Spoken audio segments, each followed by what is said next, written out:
Everyone, welcome back to my channel ও Mona blogs.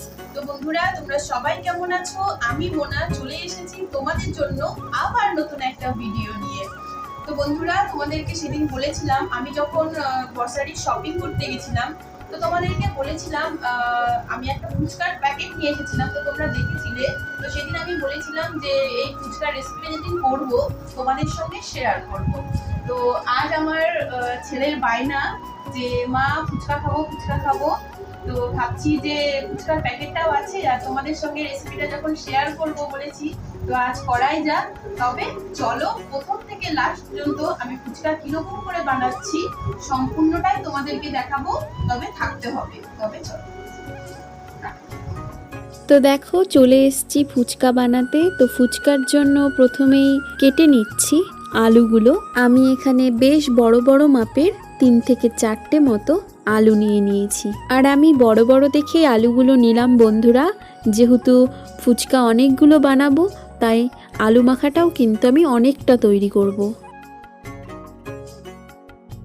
বন্ধুরা, ফুচকার জন্য যে আলুটা মাখা হয় সেই আলু মাখার মধ্যে যে সিক্রেট মশলাটা দেওয়া হয়, এই ভিডিওতে কিন্তু আমি সেটা তোমাদেরকে তৈরি করে দেখাবো। আর তোমরা কিন্তু কেউ স্কিপ করো না, তাহলে কিন্তু পুরো প্রসেসটাই বুঝতে পারবে না। কেননা সেই মশলাই কিন্তু ফুচকার আলু মাখা বলো, আলু কাবলি বলো, সব কিছুর স্বাদই কিন্তু দ্বিগুণ করে তোলে। তো যাই হোক, তোমাদের সঙ্গে কথা বলতে বলতে আলুগুলো কেটে ধুয়ে সেদ্ধ বসিয়ে দিয়েছি। আর আলুটা পারফেক্ট সেদ্ধ হলো কিনা তা বুঝতে কিন্তু তোমরা একটা খুন্তির মাধ্যমে আলুর ভেতরে ঢুকিয়ে দেখতে পারো। তো যাই হোক বন্ধুরা, আলু মাখার জন্য আলু সেদ্ধ হয়ে গেছে। এরপর আমি সেই সিক্রেট ভাজা মশলাটা তৈরি করব। তার জন্য আমি এখানে নিয়ে নিয়েছি 2 চা চামচ গোটা ধনে, 1.5 চা চামচ গোটা জিরে, 7-8টা শুকনো লঙ্কা আর 2টো তেজপাতা। তো দেখতেই পাচ্ছ, কড়াইয়ে হালকা করে সবটা ভেজে নেবার পর শিলনোড়ায় পাউডার তৈরি করে নিচ্ছি।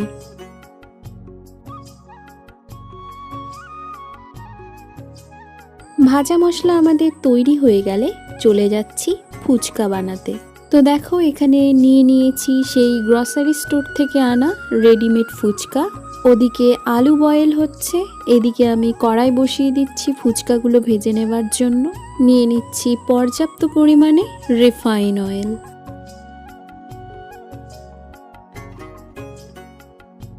বন্ধুরা, আমার ভিডিওগুলো আপনাদের কেমন লাগে তা কমেন্ট বক্সে কিন্তু জানাতে ভুলবেন না।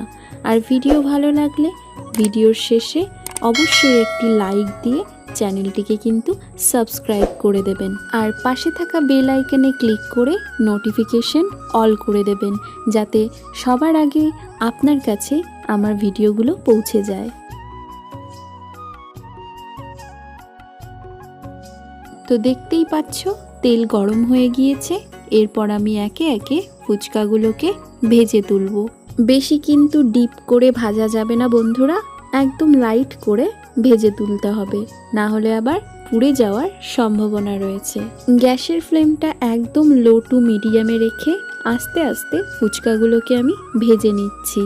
এই রেডিমেড ফুচকাগুলোর একটা সুবিধা বন্ধুরা, যে সবগুলো ফুচকাই খুব সুন্দরভাবে কিন্তু ফুলে ফেপে ওঠে, আর যা দেখেও কিন্তু ভীষণ আনন্দ হয়।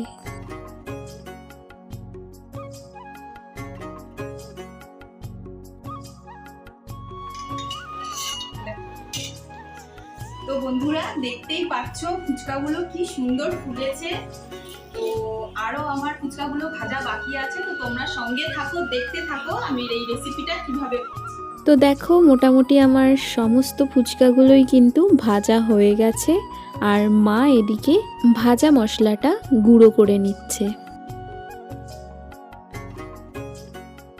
তো চলো বন্ধুরা, এবার ফুচকার আলুটা মেখে নেব।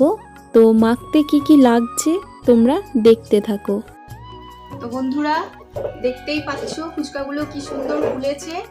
আর এখন আমি ফুচকাগুলো ভেজে নিলাম, তারপরে এই আলু সিদ্ধ করে নিয়েছি।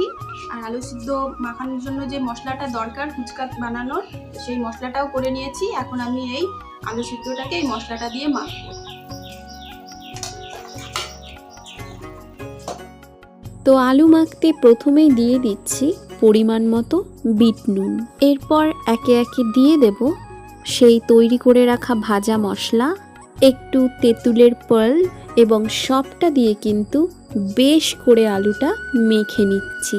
আর আমি কিন্তু এখানে এক্সট্রা করে কোনো লঙ্কা ব্যবহার করছি না, যেহেতু ভাজা মশলায় গোটা শুকনো লঙ্কা দেওয়া হয়েছিল, তাই আর লঙ্কা এক্সট্রা করে দিচ্ছি না। আর আপনারা কিন্তু চাইলে এই আলু মাখার মধ্যে একটু শসা কুচি, একটু মটর, অনেক কিছুই অ্যাড করতে পারেন।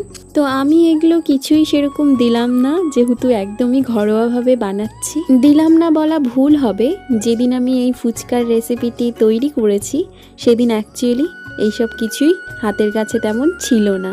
তো ভাবছিলাম একদিন সব রেডি করেই বানাবো, তো যেহেতু প্রথমেই বললাম ছেলের বাহানায় তৈরি করা হচ্ছে, তো সেই জন্য আর তো এত তাড়াতাড়ি সমস্তটা জোগাড় করা সম্ভব হয়নি। তো চলুন তাহলে এবার ফুচকার জলটা তৈরি করে নেওয়া যাক। তো নিয়ে নিয়েছি একটি বড় মাপের পাত্র এবং এর মধ্যে দিয়ে দিচ্ছি পরিমাণ মতন জল। বলতে পারো জলটা একটু বেশি করেই দিচ্ছি, কারণ আমাদের বাড়ির মোটামুটি সবাই ফুচকার জলটা খুব ভালোবাসে। যাই হোক, জলের মধ্যে প্রথমেই বেশ খানিকটা তেঁতুল চটকে নিয়েছিলাম। এরপর দিয়ে দিচ্ছি সেই তৈরি করে রাখা ভাজা মশলা, পরিমাণ মতন বিট নুন এবং বেশ খানিকটা লেবুও চিপে নেব। এই তেঁতুল গোলার জল দেখে কার কার জিভে জল আসছে কমেন্ট বক্সে কিন্তু অবশ্যই জানিও বন্ধুরা, কেননা আমার নিজেরই এই তেঁতুল গোলা জল তৈরি করতে গিয়ে কতবার যে জিভে জল এসছে তা আর কি বলবো বন্ধুরা। তো যাই হোক, ওইদিকে ফুচকাও তৈরি, আলু মাখাও তৈরি হয়ে গিয়েছে এবং এদিকে জলও কিন্তু একদম রেডি। এবার চলো টেস্ট করে নেওয়া যাক ঠিক কেমন হলো।